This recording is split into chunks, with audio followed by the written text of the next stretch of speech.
Welcome to the Center for Security Studies speaker series. My name is Benjamin Wittes. I'm a senior fellow at the Brookings Institution and the editor of Lawfare. And this series is hosted by Georgetown Center for Security Studies, which is part of the Walsh School of Foreign Service.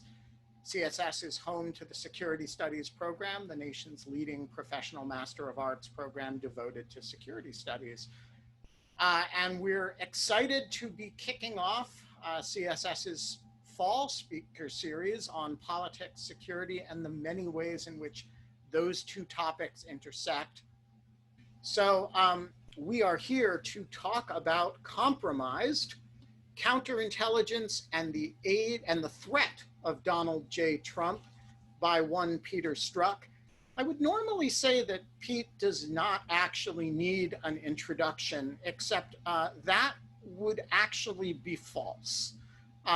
Because I think what Pete actually needs is a reintroduction. He was introduced to the public under genuinely grotesque circumstances, which we will talk about.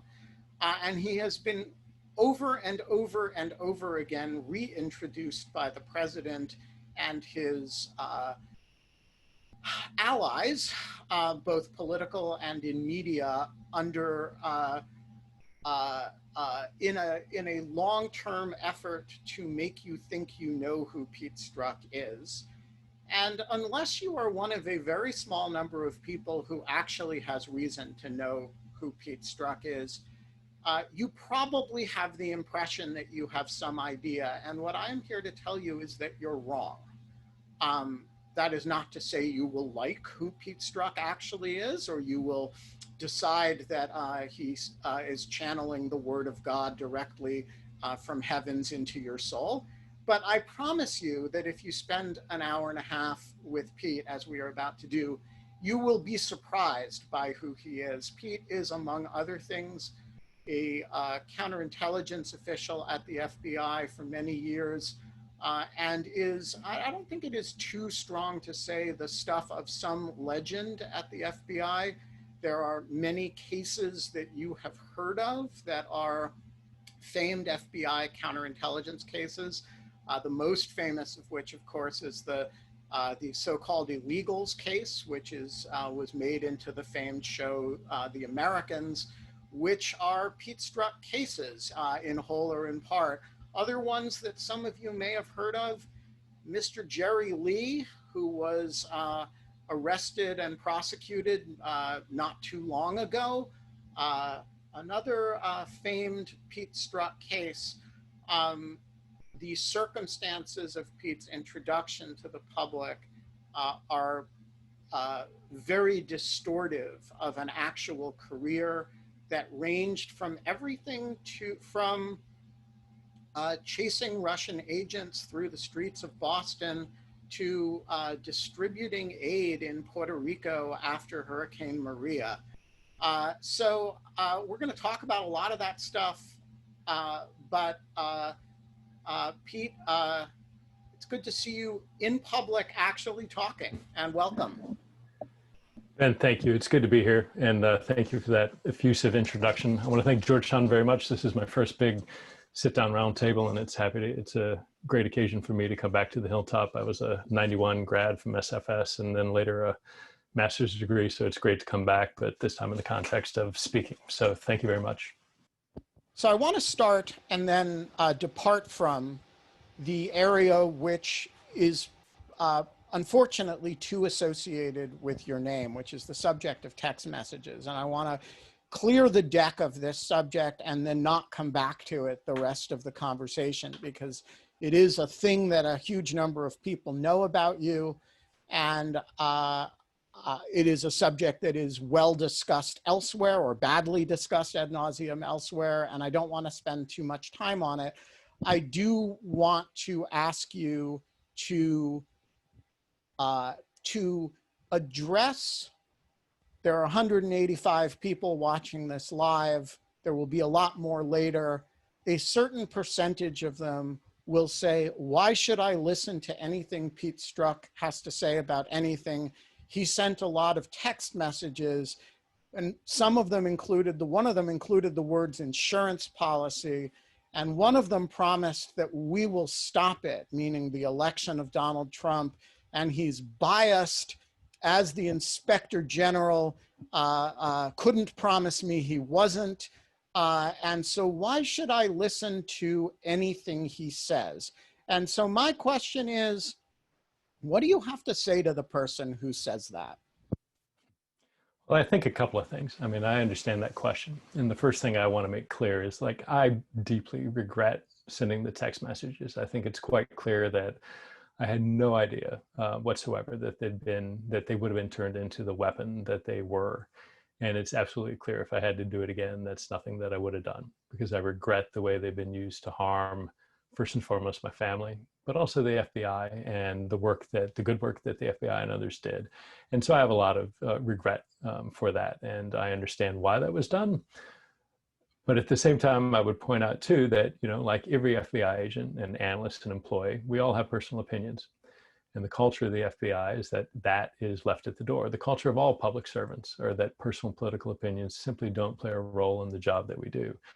And this is something that's been borne out by countless investigations. There have been 2 inspector general investigations that have gone through every single text, every email, every conversation that I had, every document that I wrote, every person, scores of interviews going back my entire career with people, all of which came back with exactly 0. There was never any evidence whatsoever that any of my personal beliefs played a role in any decisions that we made.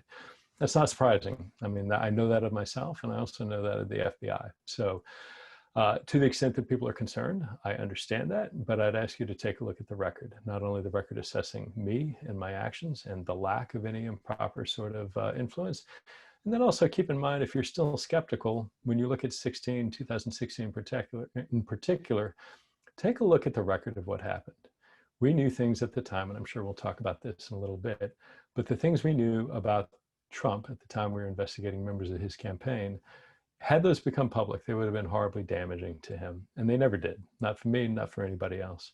On the other hand, the things that were going on with the investigation of Secretary Clinton's emails did become public, did in fact harm her candidacy. And certainly the reopening of the case in late October did so as well. So when you look at the scope of this behavior, I can understand how people might have concerns, but then take that next step and take a look at all the work that's been done and all the evidence is there. And it's very clear that these things, that me and everybody else, like every American, yeah, we've got opinions, but you set that at the door when you do your job. And that's the record that's out there. The book's title is a provocation. The book's title is Compromised.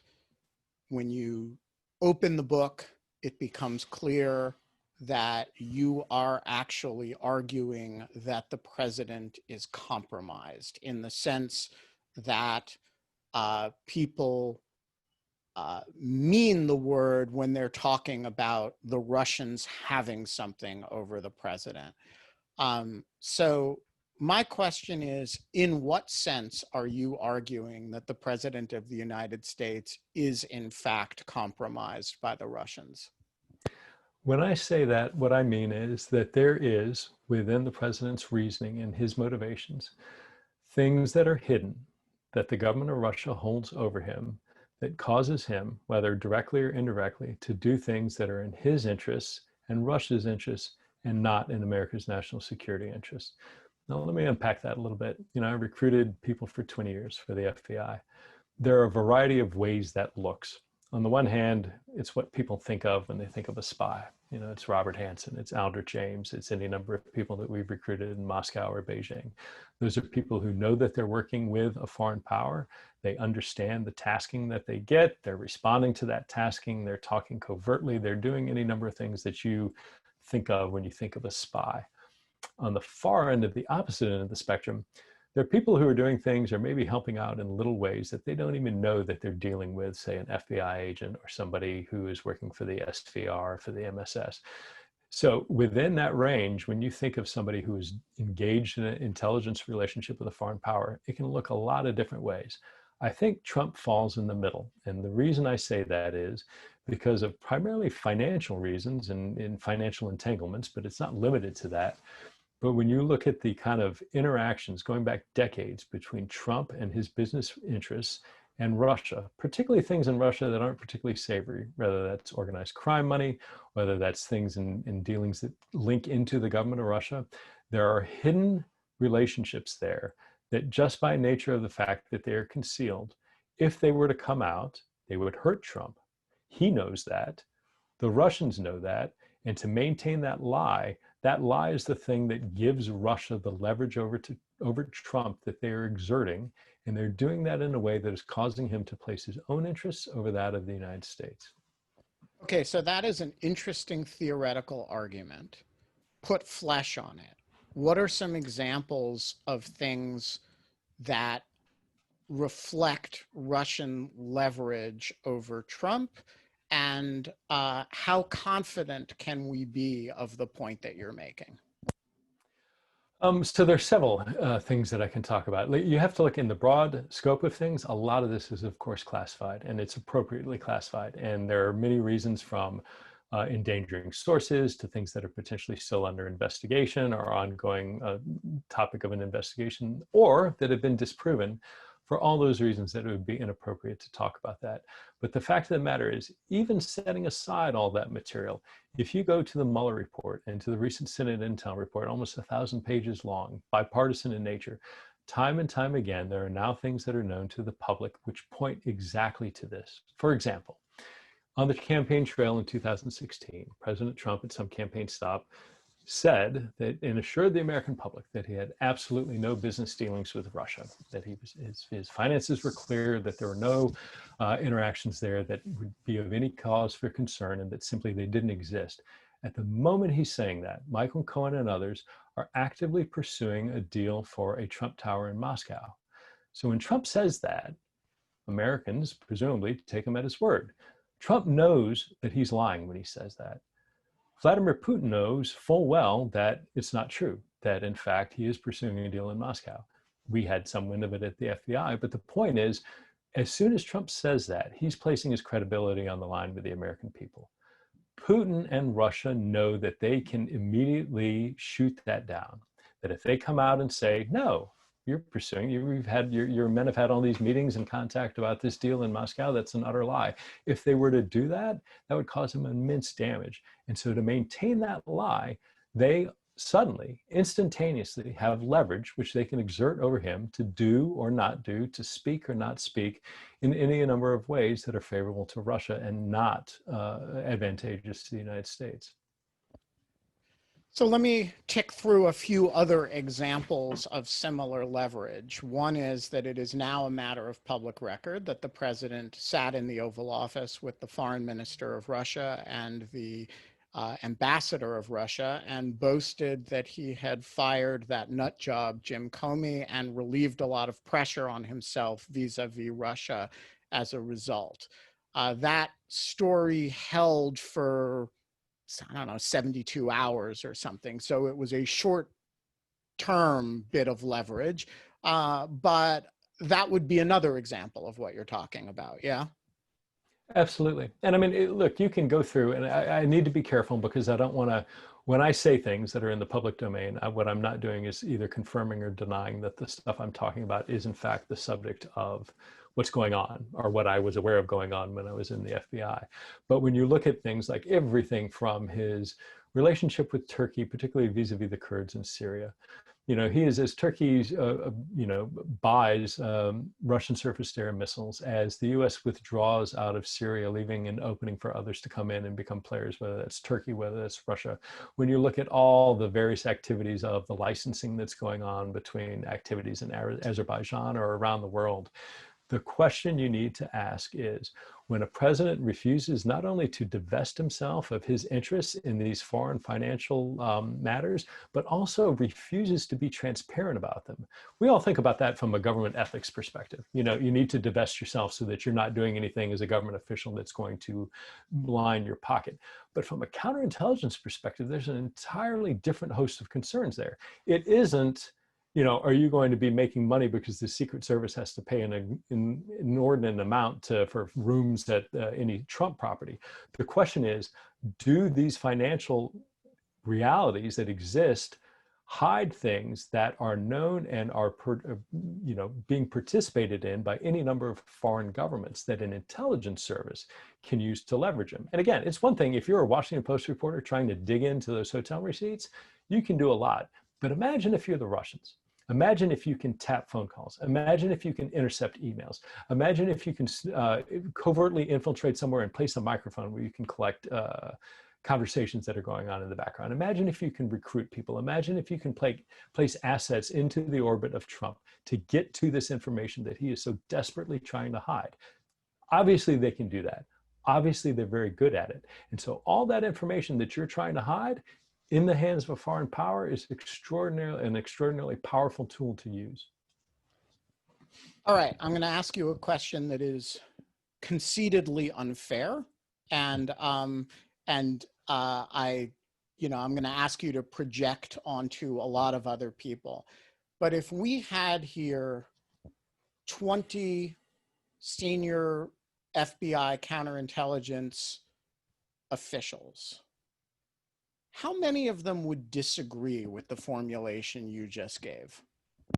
Few to none. I mean, look, I did this for 20 years, probably six administrations worth of both Democrats and Republicans. Learned and came up and was tutored by those who came before me, who did the same thing going back generation after generation after generation. It is fair to say that in my experience and the experience of those people who trained me, that we have never seen a president with the amount of counterintelligence vulnerability as that which exists in the White House today. And it's not close. I mean, it is exponentially different. You may, if you go back to early days of our republic, find presidents who had entanglements with the British or with the French. I can't speak to that because I'm not an expert. But I don't think there's anybody who has worked this area of counterintelligence or broadly of an intelligence. I mean, widen that body of people to officers in the CIA or elsewhere. There's nobody who is going to look at what Trump is and the facts around him. And particularly if you flip that and say, give me a foreign power that the US is trying to target, that we wouldn't welcome that sort of person and those vulnerabilities and our ability to get inside that.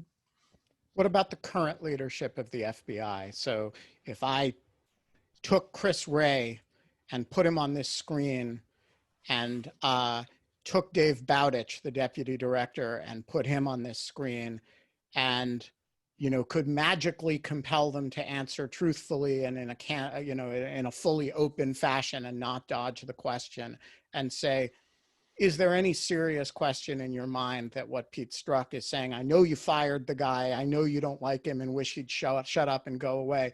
Is there any serious question in your mind that what he's saying about ongoing counterintelligence vulnerability in the White House is true? What would they say? Look, I don't think there's any objective intelligence professional that would disagree with anything that I said.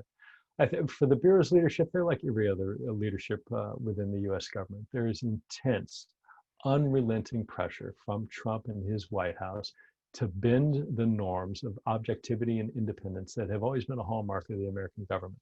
So I think I don't want to speak for them, I'm not them, but from what I've seen from the outside, they're very much in the same position as the secretaries of various departments, the leadership of other elements of the US intelligence community, of trying to maintain the ability to do their core mission, to maintain the ability to work independently in the face of a constantly vengeful president who is trying to extract decisions which benefit him. And so the problem is when you start entering into some sort of relationship where you're bargaining. The minute you start bargaining, you're ceding ground. You're giving up things, whether it's turning over things to Congress that have never been given up before, whether it's producing the type of witnesses at a low level that have never, ever, ever been done in the history of the FBI, because you're trying to protect a greater good. As you constantly fight this retrograde battle, at some point you look down and what's left to protect is nothing, that everything has been given up. And so I can't imagine the pressures that senior leadership of the FBI or anywhere else are under, but that environment just highlights the damage that Trump is doing to our government right now. I want to talk about the mechanism of influence, because you've described this spectrum from, a witting bought agent a la Bill Hayden in Tinker Tailor Soldier Spy, right? Who is actively, Ben, you gave away the story. Nobody's going to read those books anymore. You just gave it away.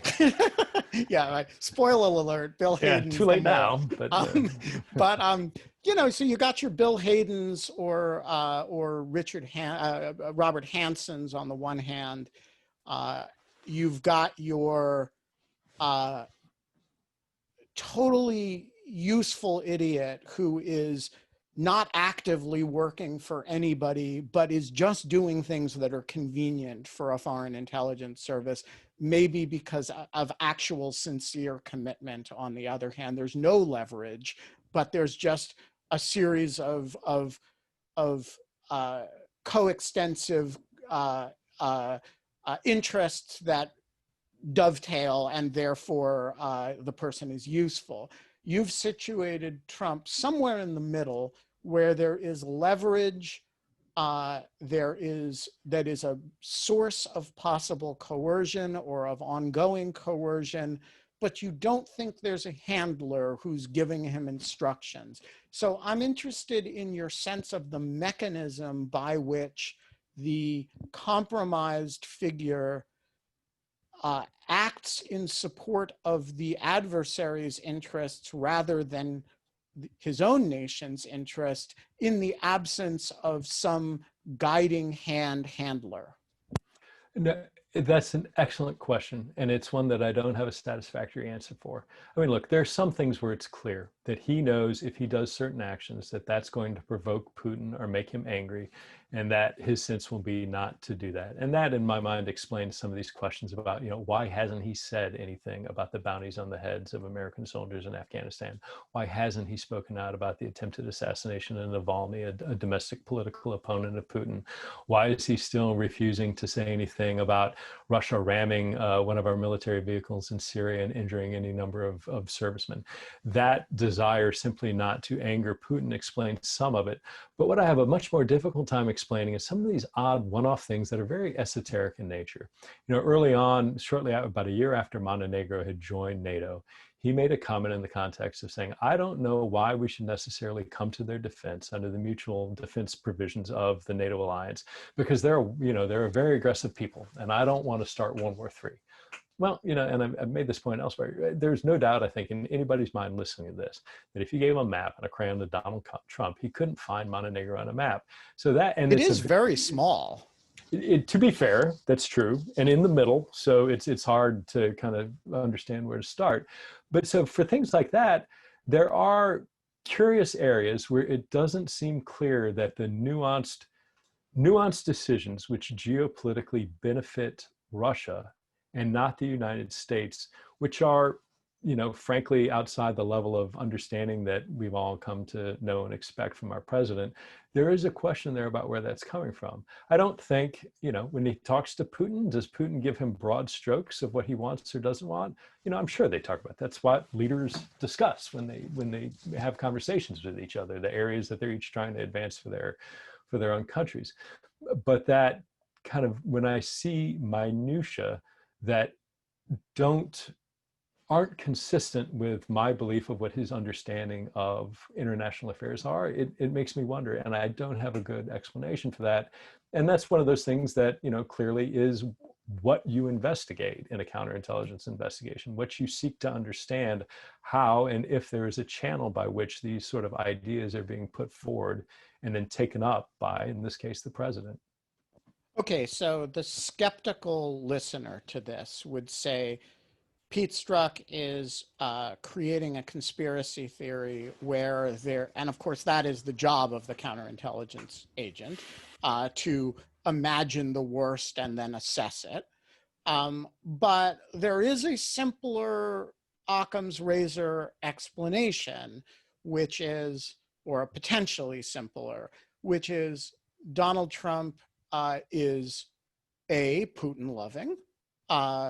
He has been really interested in Vladimir Putin since at least 2013, when he goes to Moscow for the Miss Universe pageant and is passionately interested in getting a meeting with Putin. He's like a middle school middle schooler trying to get a date. Has Putin called yet?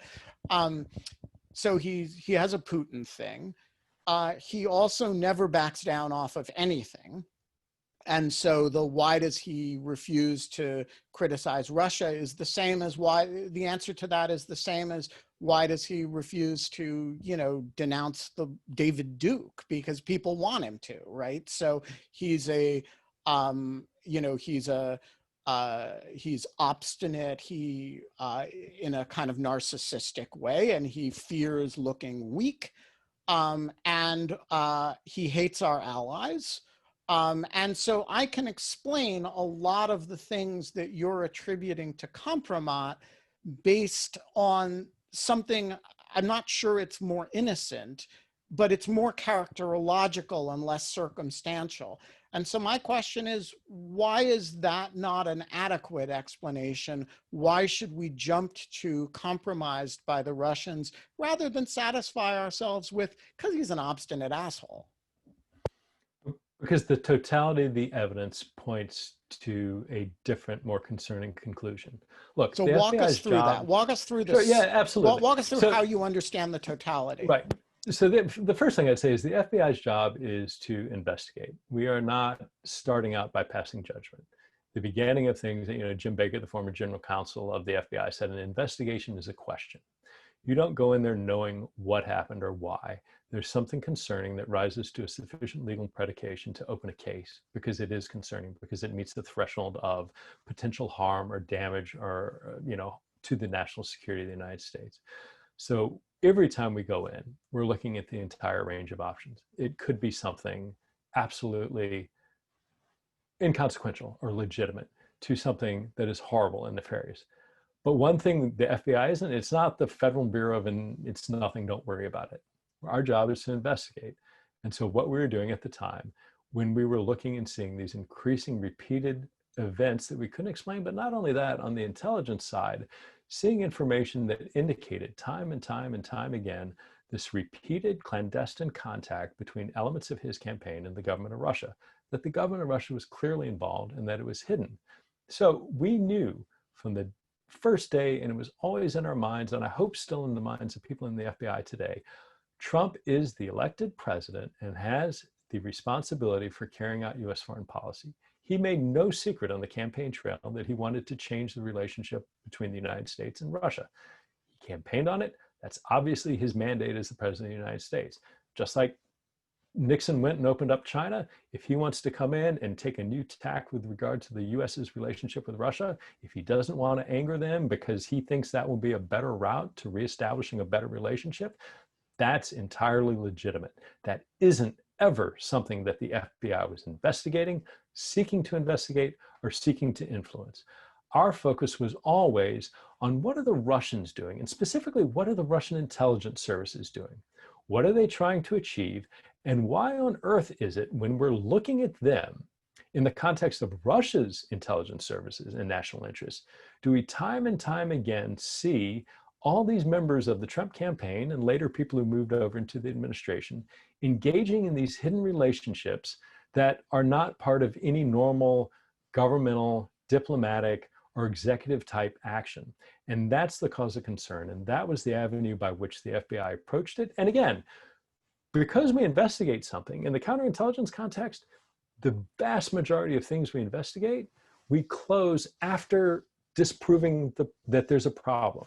We look at it, establish that something's legitimate or appropriate, or a lot of times that we just don't know, and it gets closed. So the goal is not, or you shouldn't see this as, we opened a case, therefore there was something bad, and that's the conclusion. What you should take away is, we opened all these cases, which is concerning to begin with because there was such a broad background of concern.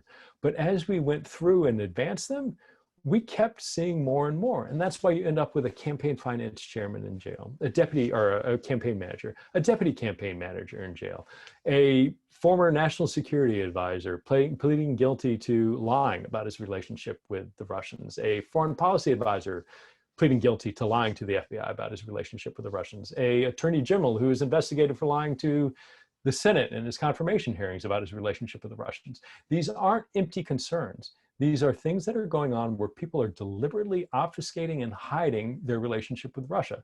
So as an investigator, as a counterintelligence person, when you see all these tangible things just across the waterfront, all serious, all bad, all legitimate, that gives you a broader concern about the kind of totality of everything that's going on that I think is the basis for and that's the backdrop. That's the basis for kind of saying, okay, well, as we think about Trump, how we think about it is set against all of that background. So I want to give you a chance to focus in, because I don't want to dive into then pivoting to talk about how you think about Trump in the context of that. Right. So let's talk about how you think about Trump in the context of that. So you guys ultimately open a counterintelligence investigation against the president at the time of Jim Comey's firing. It then gets folded into the Mueller investigation, and you get deployed to the Mueller investigation for that purpose. And in your account, there is Mueller's investigation is kind of crafted as a criminal investigation. There is in Mueller's account a description of how these counterintelligence leads were handled, which is that they were effectively kicked back to the FBI. And there, as far as we know, they disappeared. What do we know? And I'm going to get to the Senate Intelligence Committee report in a moment.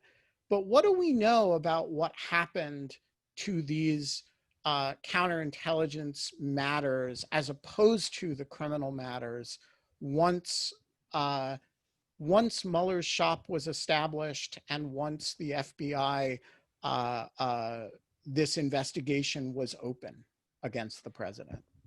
Well, we don't know much, and that's good. We shouldn't know much. Those are the sorts of things that should be carried out in a classified environment, outside of the public eye, and being pursued with the full weight of the FBI and the rest of the US intelligence community. What I'm concerned about is when I hear Director Mueller in his testimony saying, well, those leads we had people embedded and those leads were sent back to the FBI. If you were going to do a holistic, so when I went over, we opened the case, as you mentioned, on the president shortly after Director Comey was fired. And part of that investigation involved a counterintelligence component to understand what the nature of his relationship with the government of Russia from an intelligence and CI perspective. Setting up the special counsel team, I was very aware of the fact that Mueller was not going to do that for a variety of reasons. The special counsel regulations are focused very much on violations of law. They don't address or envision intelligence activity or counterintelligence activity. So that's outside from the jump, that's outside the scope of his authority. If you look at his appointment order, it looks expansive, but when you look at that from a legal definitional perspective, it's pretty limited. And, to the extent of saying things like, looking for links between the Russian government and members versus links between Russia. Let's walk through that, because, there was it's been a while since I've looked at Mueller's mandate, but my recollection of it is it basically had a three-part thing, right? It's crimes committed, in Russian intervention in the campaign, and any collusion or coordination on the part of any person with that, right? The second is obstruction of the investigation, which is inherently criminal. And the third is any other crimes that come up in the course of investigating this. So all three of those are by their terms kind of limited to criminal activity, not focused on counterintelligence vulnerabilities. Is that what you're referring to here? It is, and then let's go beyond that. So again, it's not, so that's absolutely accurate. So the focus is on crime and criminal activity, but it's even within that context narrow. So if you're looking at context between the government of Russia, let's throw an example. Oleg Deripaska, who's an oligarch very heavily involved in, the Rusal, the Russian aluminum enterprise. Is he a member of the Russian government? No, he's not. Is he an element of the way that Russia exercises state power now?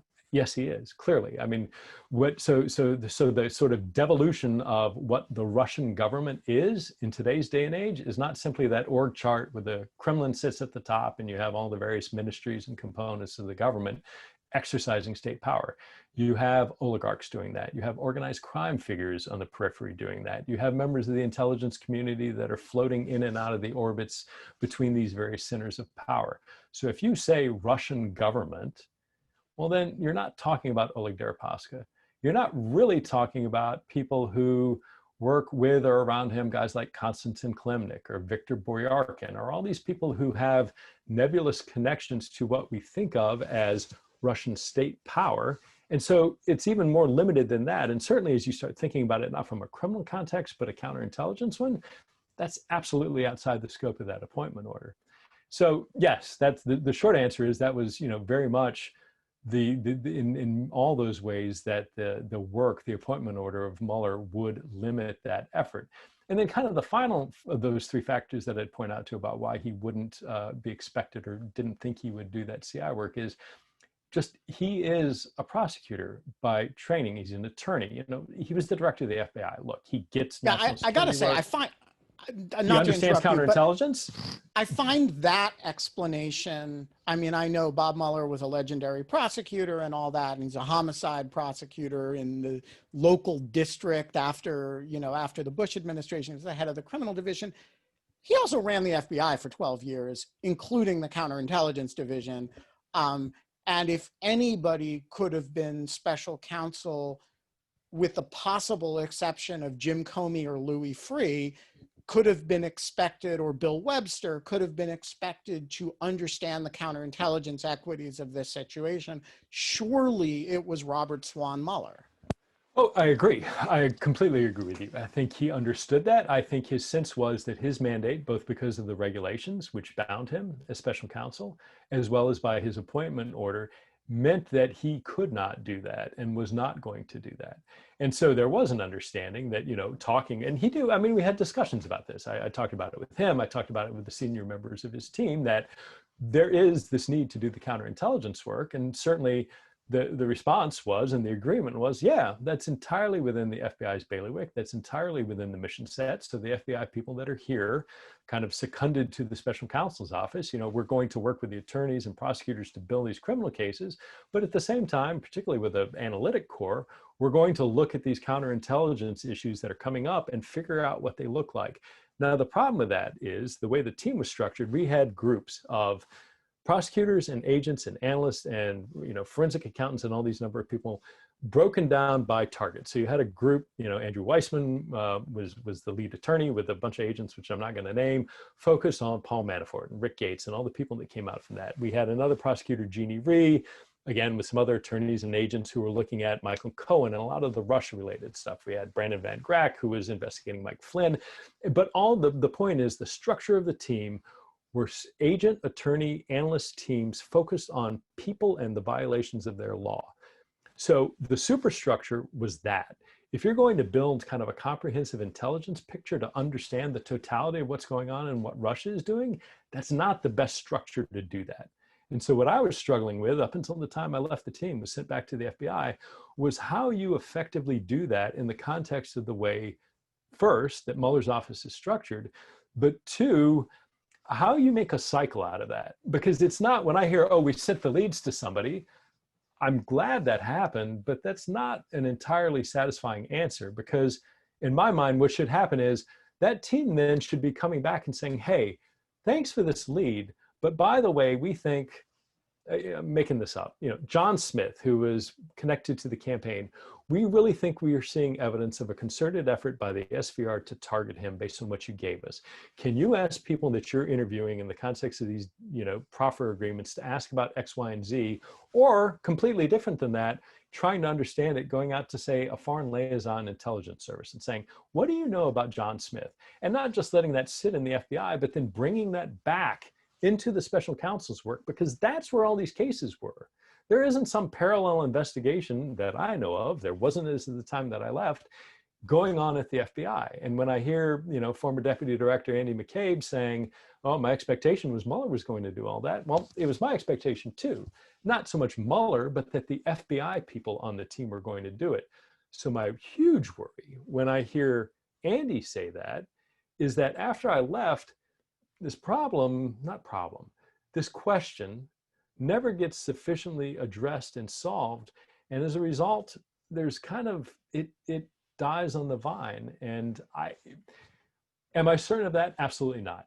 Could there be great comprehensive CI work going on right now at the FBI? As I said, I hope there is. And if there is, I would expect not to hear about it, because that would be appropriate. But I am very much worried that the reality is that there's a gap, that it was something that people thought the other was doing, and that it's the kind of comprehensive look that just was never fully examined. So as the person who I think coined the term the counterintelligence gap, as you know, that's a point that I have some sympathy with. I, though, want to suggest that there's a little bit more evidence for it than simply the evidence of absence, or I agree with you that if it were being done and it were being done in a super competent way, we wouldn't know about it. But I want to offer a piece of evidence that it wasn't being done, or rather two. One is that Adam Schiff has written in a letter that in his oversight capacity, he is confident that it hasn't been done. And the second is that the Senate Intelligence Committee in their report says that they don't think it's been done. And so my question is, how confident are you that if something like this were being done, the oversight committees would at least be aware of it? I would hope in ordinary times that the intelligence committees would at a minimum know that there was something being done. Look, I was on the other side of the intelligence committees for 20 years. I understand the frictions of oversight by the intel committees in the executive branch, specifically the FBI. I know full well the FBI and others' concerns that Congress is not always the most locked tight when it comes to protecting classified information, and a certain and yet when you guys opened this investigation, what was the first thing you guys did? Oh, went up and briefed the Gang of Eight. So for those who don't know the Gang of Eight, that's the Speaker of the House, the Senate Majority Leader, the Minority Leader, and the ranking member. So the top Democrat and Republican in both the House and Senate, as well as the top Democrat and Republican from both of the intel committees of each chamber. And went up there, went up with the Deputy Attorney General, Rod Rosenstein, and sat down and essentially said, hey, a few things. We opened a case on the president. We opened a case on the Attorney General a little while back. And then the DAG stepped in and said, and we're appointing a special counsel, and briefed them on some of the other cases that we had opened, and sat there, answered each and every one of their questions, went through to the amount they wanted to talk about it, to the amount they had concerns, went through each of those cases, again, including a counterintelligence and obstruction case on the President of the United States, where Senator McConnell and Speaker Ryan and Congressman Nunes, and I think it was Senator Burr who had the Senate Intel Committee, all of them are in that room, listening, asking any single question they want, having it answered to their satisfaction. Not one of them objected. Not one of them said, you don't have enough to do that. So there was this, effort to sit there and A, legitimize what the FBI and DOJ were doing, but two, to expand that, not only notifying Congress, but to give them the chance to go on the record and express any sort of concern. And there just wasn't any at the time. So let me try to summarize everything we've discussed standing on one foot in a sentence. Massive, unprecedented counterintelligence vulnerabilities for a campaign and for a presidential administration, and very low confidence that the counterintelligence equities have actually been investigated to a satisfying degree. Is that a fair summary? I think that's fair. Certainly by the executive branch. Look, I haven't read, I've read some of the Senate Intel report, and I've read summaries of it. Clearly they're to be commended, because I think as a bipartisan product that came out, that from Senator Rubio to Senator Burr and others, all the Republicans signed off on. It is to their credit, and that they were able to get that report out on a bipartisan basis. But again, when you're looking at a Senate investigation, their tools, their investigative tools, their ability to leverage the resources of the US intelligence community are much, much less than somebody like the FBI or the USIC might be able to do. So I think it's fair to say that the confidence that a very thorough, comprehensive look to understand what happened from a CI perspective, utilizing the entire weight and capabilities of the United States government, the doubt that that occurred in my mind is significant. And yet, to transition to the subject of the SSCI report, the degree to which the SSCI report validates some of your concerns seems to me to be substantial, because in addition to the issues that you guys investigated, they describe to a much greater degree, by the way, than I expected to see, prior financial and physical dealings between Donald Trump himself and Russian entities in Moscow, business people, and apparently women who, it was not the P tape, but it was, I don't know, 15% of the P tape, right? I mean, it's stuff that you could really imagine being leverage.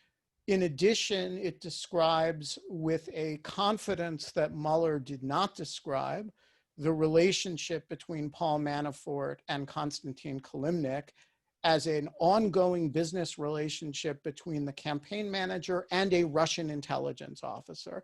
The claims that this bipartisan report makes do not diminish your anxieties on a counterintelligence front. Is that fair?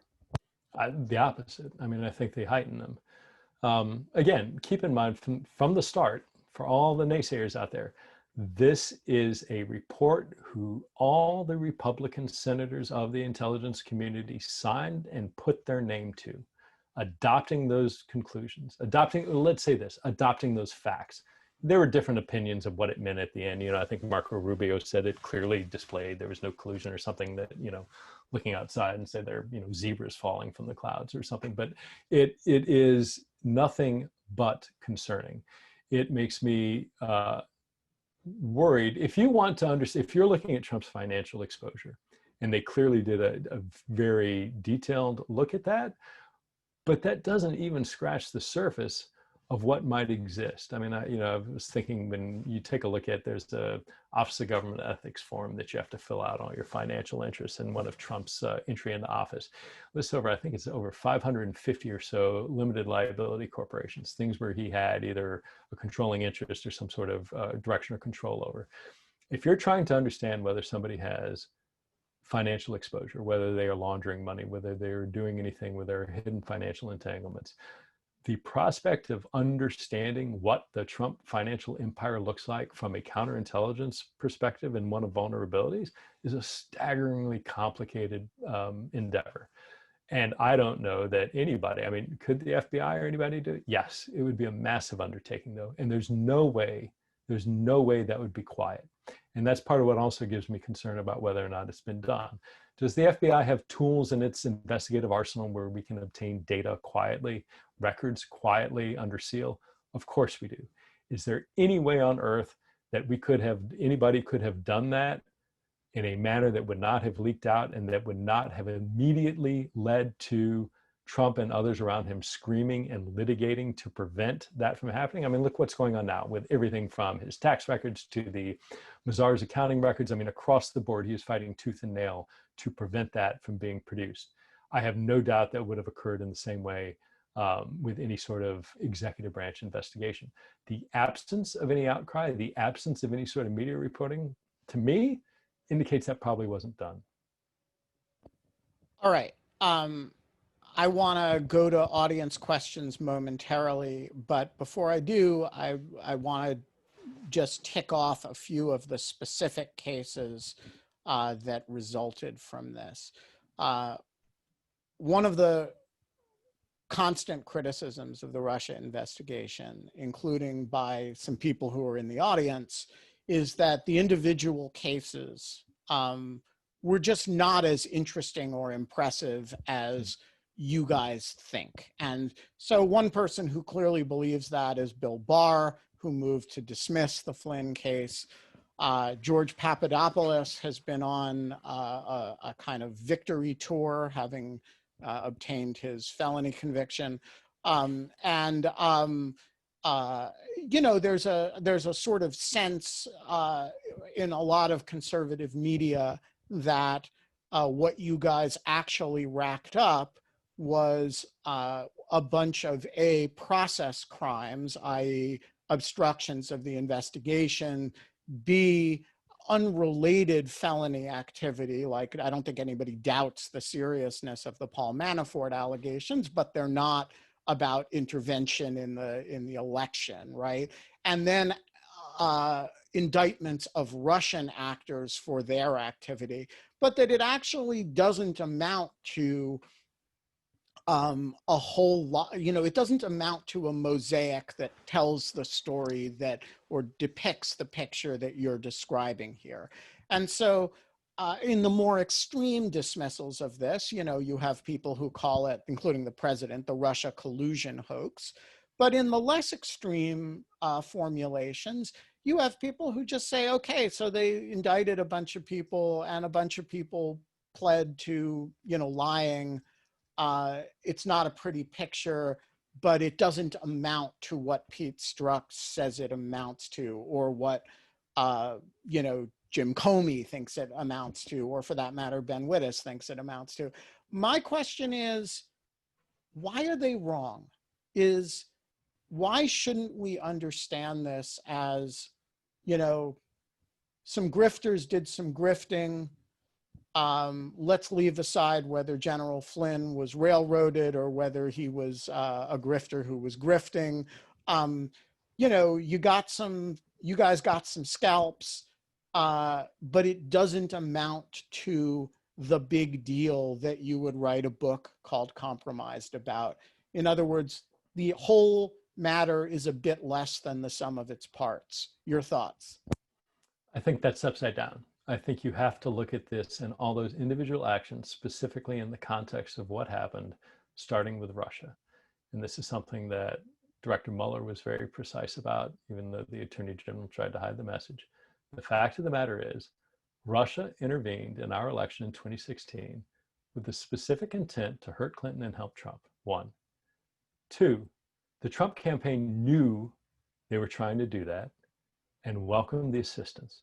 And that 3, that assistance was provided, notwithstanding the stumbling around by members of the campaign and whether or not they were actually able to effectuate a close coordinated relationship in doing that. But the fact of the matter is that my belief in an election that was that close as we had in 2016, that the Russian assistance to Trump caused the result that occurred. And, you know, 1,000 other things did too, including, you know, I write about this, that, you know, my belief that, you know, the Bureau's actions with regard to Clinton also played a role in it.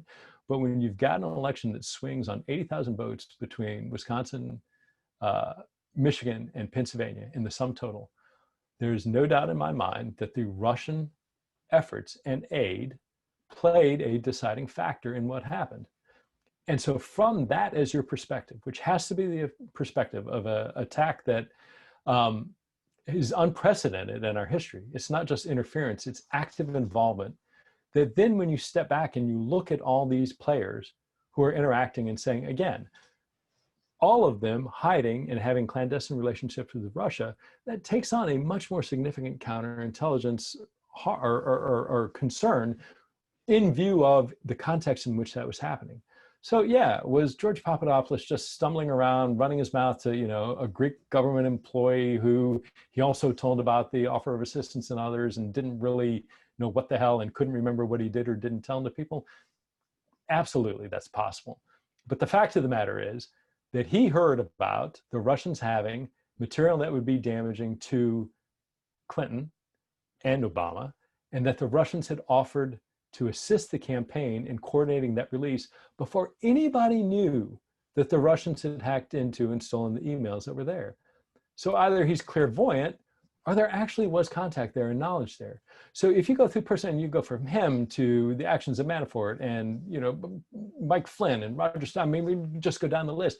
The fact of the matter is, A, they've all pled guilty to felonies, or most of them. And B, all those felonies at the end of the day aren't just, oh, you know, you violated the crosswalk and you were jaywalking. They all come back to this link to the government of Russia and the behavior of the government of Russia in attacking our elections and helping to install the candidate that they favored.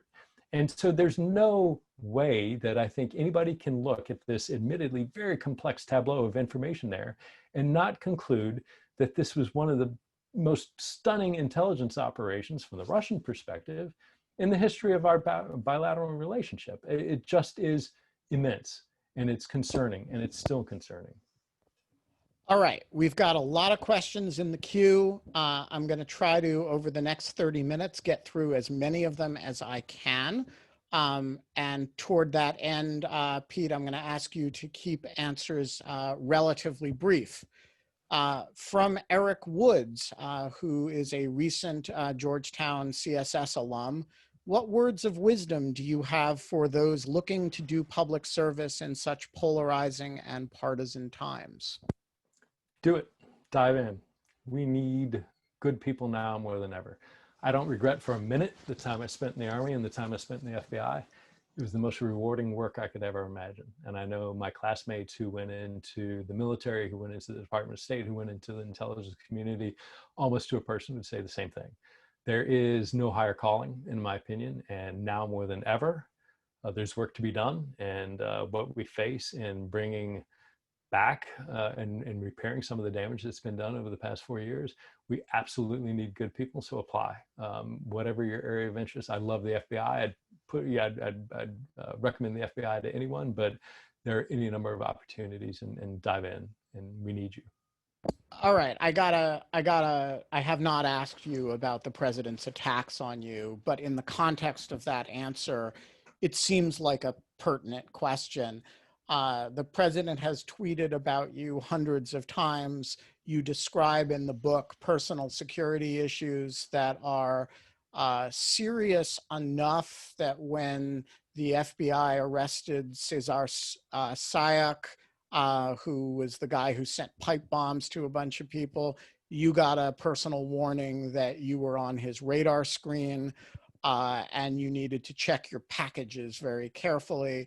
You have been publicly fired and humiliated by the FBI brass. How can you not be a little bit more hesitant in your urging somebody to go into a career in public service?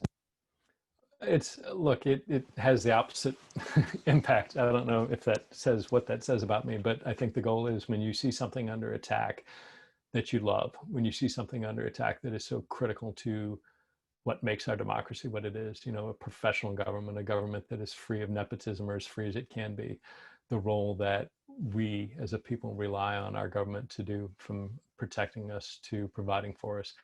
When you see that under attack, it makes me want to do nothing more than to marshal people to help the cause.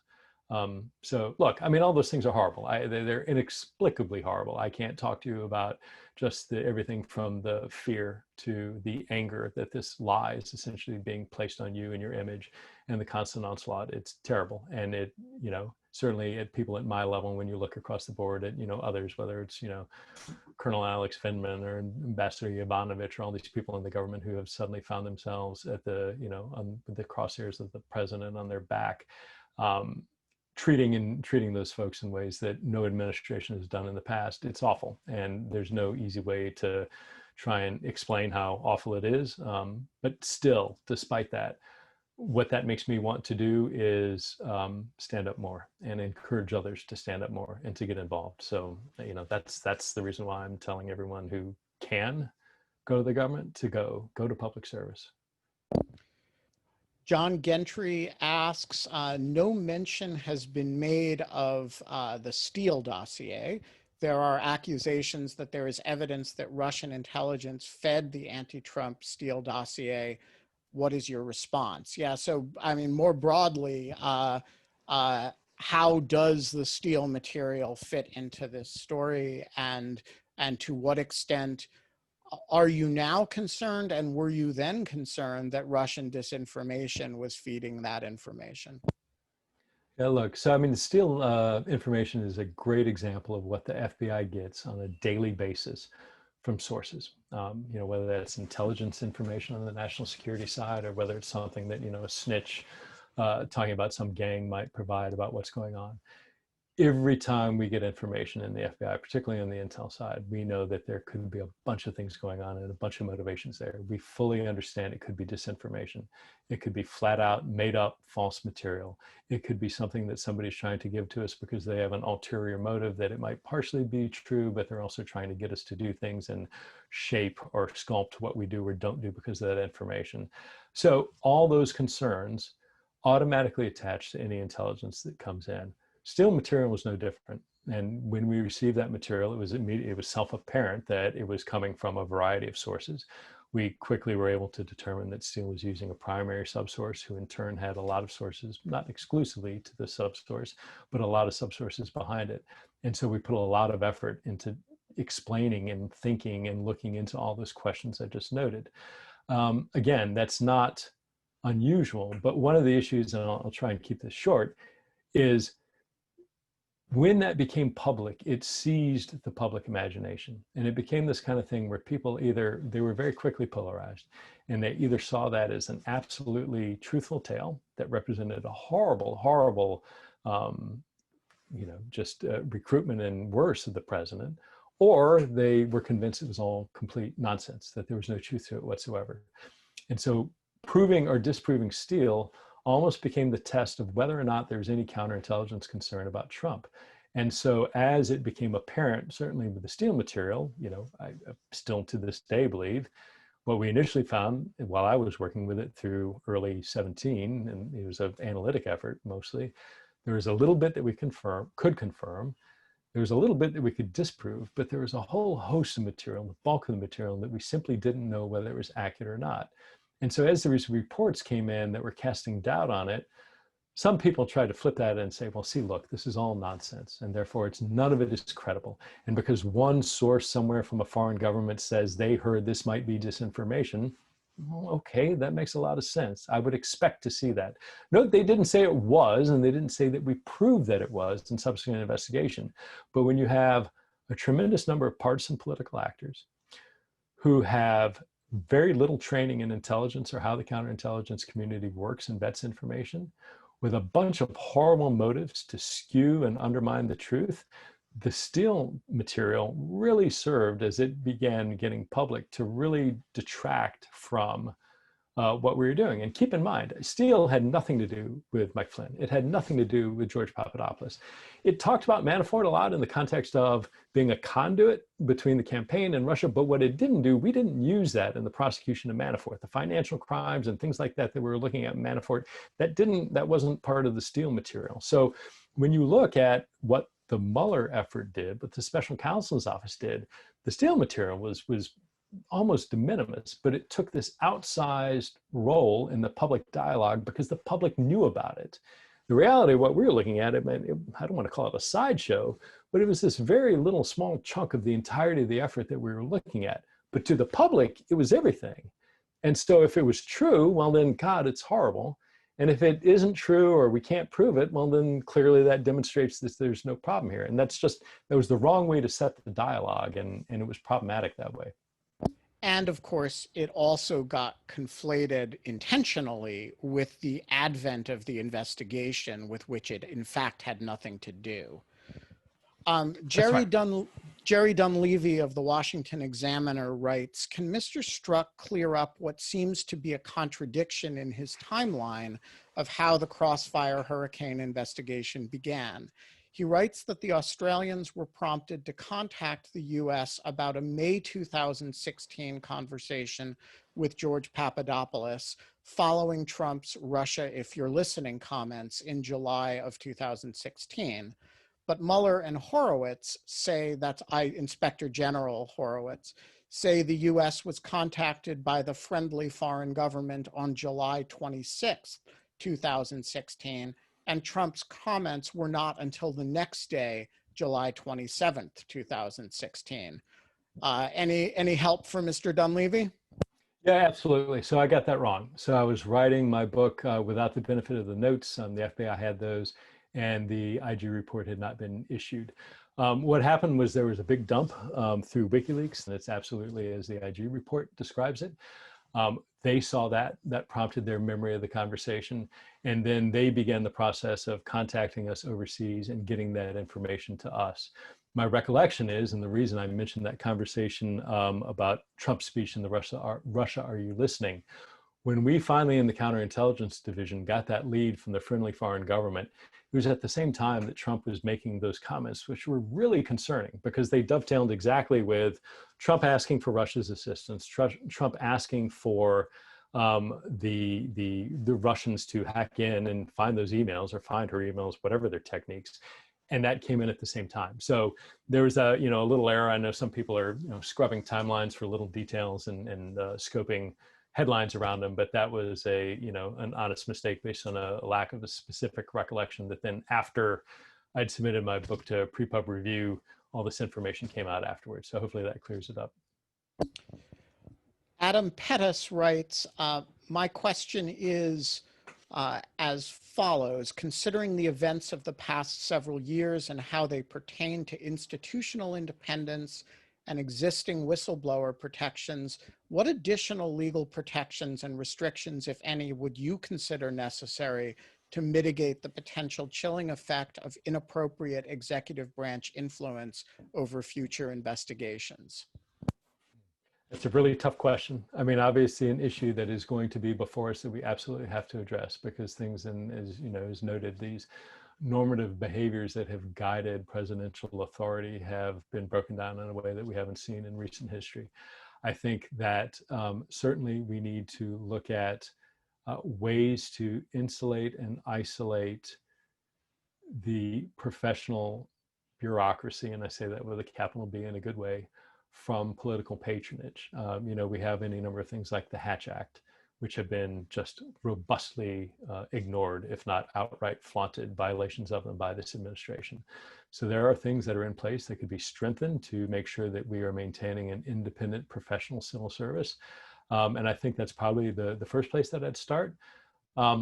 But beyond, I mean, those are policy questions, and I don't, I have an opinion as a student of government, as an American citizen. I don't know that those are, those certainly aren't FBI questions, but I do think when you look at the FBI, one of the traditions that has served the FBI very well is the idea of a tenured term for its director.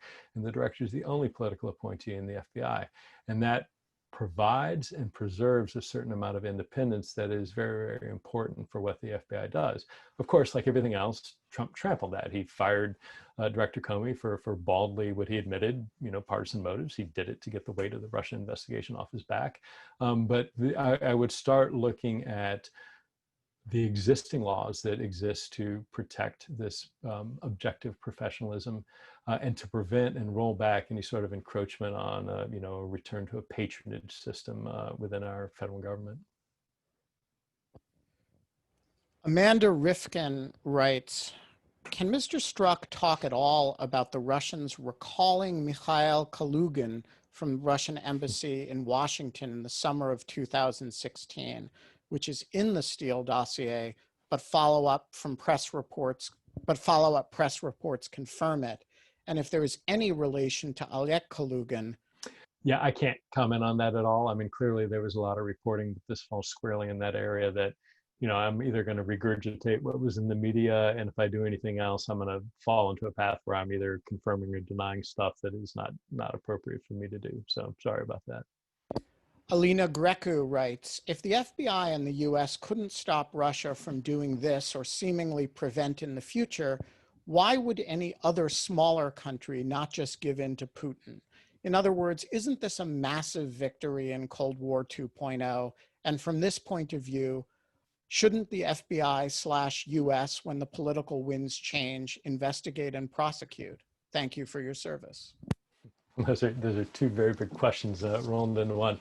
So look, the first one is absolutely. I think when you look at what the US has done under Trump and kind of pulling back to a more isolationist stance, and not only that, but any refusal to push back on Russian actions. And there was a recent UK media reporting about how Prime Minister May had sought Trump's help in standing by the UK when they were trying to push back on Russia, having just attempted to assassinate a lawful British resident, a Russian, former Russian, on British soil, and trying to stand up to send a message. And Trump saying, well, we don't want to take the lead on this. That has ramifications which are very deep and very profound. It causes everybody around the world who looked at the US to leadership towards protecting Western democratic ideals to question whether or not the US is actually there. And so if you're balancing alliances, we're the idea of, throwing a ally's weight behind the United States to lead, again, not a military power block, but to lead a set of ideas, of democratic ideas. If you're the UK or France or Germany or any emerging republic in the Baltics or anywhere else around the world, if you no longer can count on the United States to stand for those democratic ideals, you're much less likely to do any number of things when it comes to Russian aggression. And so, I don't want to get on a political science sort of international theory discussion sidetrack, but they're profound ramifications, not just now, but for a long time, that are going to need a lot of work. With regard to what the FBI should do, look, I am fully of the belief that what Russia did and is still doing is one of the greatest, from their perspective, intelligence successes in the history of our nation. We owe it to us, and we don't understand what happened. We have not gotten to the bottom and fully explored the ways that they did that. From a counterintelligence perspective, it's absolutely essential that we take the time to go back and look and understand what happened, understand what the gaps were that allowed that to happen, and make sure we're positioned to not have it happen again. So I absolutely think whoever the next administration is, it may need to wait 4 years and 4 months instead of 4 or 5 months, but we owe it to ourselves and our national security to go back and understand what happened. It's absolutely essential. It would be like Pearl Harbor happening and just not taking any look at how that massive sneak attack occurred. Adam Klein asks, I was curious what you believe are the best ways to safeguard American civil rights and prevent inappropriate profiling amidst an increasing counterintelligence focus on China. And I want to combine that with Matt Gilbert's question, which reads, how do you see China leveraging President Trump's compromise, or do you see that at all? Is there an argument to say that in balancing the risks, this compromise is a lesser risk than maybe an administration that would allow or even attract more overtly negative power balance moves from China? That's both excellent questions. So let me take the last, well, actually, let me remind me the first, because I want to hit that first while so the first, I guess the second one is, how does China interact with a potentially compromised got that one, and president? That's I started mentally diving down. And the first one is, in the course of responding to China's got it. Civil liberties, and how do you protect people's civil liberties in that context? No, and so look, I think they were both great questions, and I went both ways in my head on them. With regard to civil liberties and the protections of them, the last 3.5 years have clearly demonstrated that we need to write our rules with the worst case scenario and the worst case actors in place. It is not sufficient to have a regime of regulation and privacy expectations and rules assuming good faith and good intent. I think it's become clear that we need to be doing things to make sure that there is robust oversight. I look, and I know, Ben, you've been the personal subject of some of the intelligence activities of new entities within the Department of Homeland Security, which cry out for a much more robust regulatory regime and looking at how the government is interacting with things that should be protected speech. So that debate has always been there. We as a nation go through it time and again. We debated it in the aftermath of the Vietnam War and Watergate with the Church and Pike committees. We went through a lot of discussion and debate post 9/11 about whether we needed to shift more towards security. So this is an ongoing sort of pendulum that is a very healthy part of the American process. And we are at one of those pendulum edges right now. looking at some of the things that the government is doing, you know, particularly with regards to some of the civil activity in the US, that I think is a opportune time to sit there and assess what that right balance is.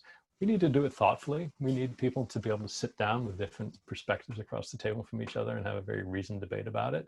You know, can Congress do that right now? I don't know. They have to. They need to with the president. And so the answer is we must have those discussions now more than ever. To the second question about China, I mean, I think long-term China is a significant counterintelligence threat to the United States. I think China has, you know, existed as a nation, as a power for millennia, and are very comfortable exercising that power through means of persuasion, whether that's, you know, monetary or otherwise. And it is absolutely my expectation, my experience, that they're very good at doing that within the United States.